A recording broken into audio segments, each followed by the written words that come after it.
Hazaribagh police को बड़ी सफलता।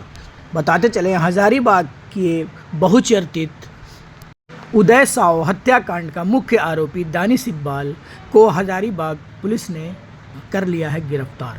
नमस्कार, आप देख रहे हैं हजारीबाग टुडे।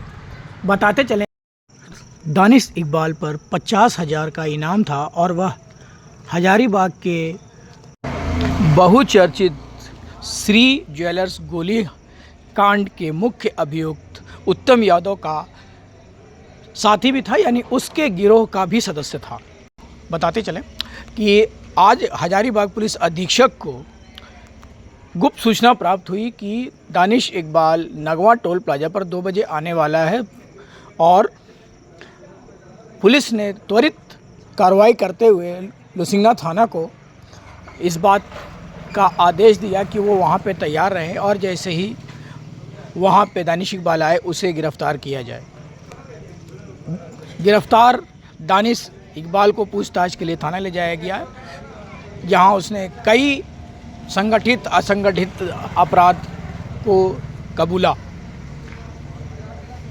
दानिश इकबाल के पास से 4 मोबाइल, 11 सिम और 2 असली आधार और पैन के अलावा 2 नकली आधार और पैन भी बरामद किए गए।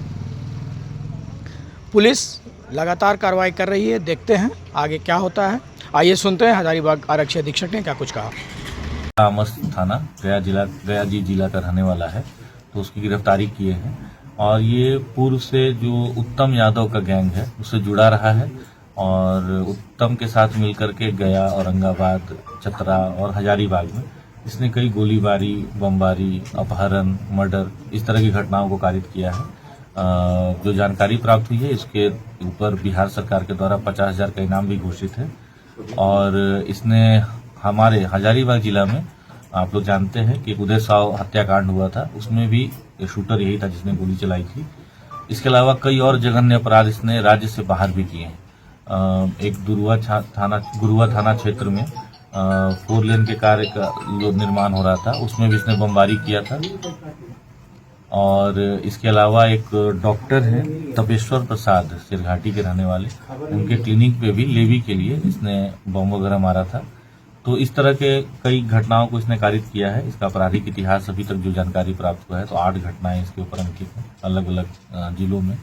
और मुझे लगता है कि इसकी गिरफ्तारी के बाद अब जो उत्तम यादव का एक और उसका इस दोनों का जो मिला जुला आतंक था तो वो उसका अंत होना चाहिए। सर, जिसकी गिरफ्तारी हुई है उससे पूछताछ में ये जानकारी मिली है कि हजारीबाग में मुझसे कोई जुड़े हुए लोग हैं। हाँ, उस भी सारी जानकारी हम लोगों ने प्राप्त किया है और हम लोग उस पर आगे भी कार्रवाई करते रहेंगे।